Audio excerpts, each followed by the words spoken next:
Teka lang guys ah. Kunin ko lang stainless steel.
Siya kung saan iniiwan yung ties niya. Mamaya, hapon pa to.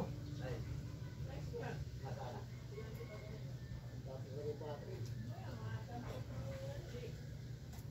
Diba? Gamit nga nila, iwanan na naman sa ano eh. Maano siya eh, no? Alam ano eh, walang... Paano kumagay? Ito nga, iwanan na itong box niya sa taas ah. Talaga, ano? Talaga ano yung tao na yun? Ba? Samantalang ako, putragis, di baling. Tatatlo pa ang anak eh. Ha? Tatatlo pa ang anak. Kaya na. Ba, ano bang tatlo? Dalawa pala. Dalawa. Baka ginagawa pa yung isa eh. Dapat nagagawa ko tatlo. Nakamarin ng atawa eh. Wala naman dyan eh. Baka marinig eh, talaga naman tatlo. Sa isa yung iba eh.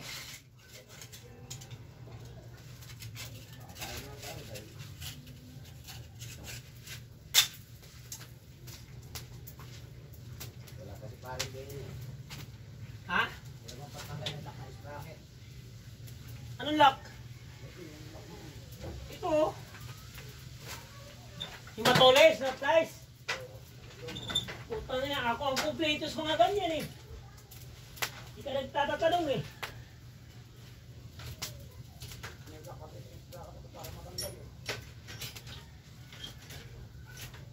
Diyan magtanong ka, butang niya, kahit anong gamit sa akin nung araw, kaso lang nawala na nila po yung lahat. Ha? Oh. Dito ko sa gamit eh. Si Daboy lang ang nagwawala eh.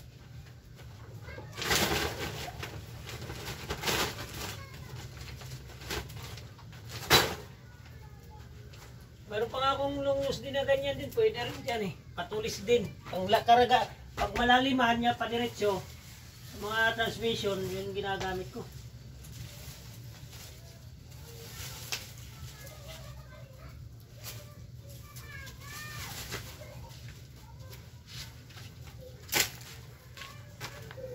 Okay, thank you guys. Tabas na naman tayo. At kailangan na to.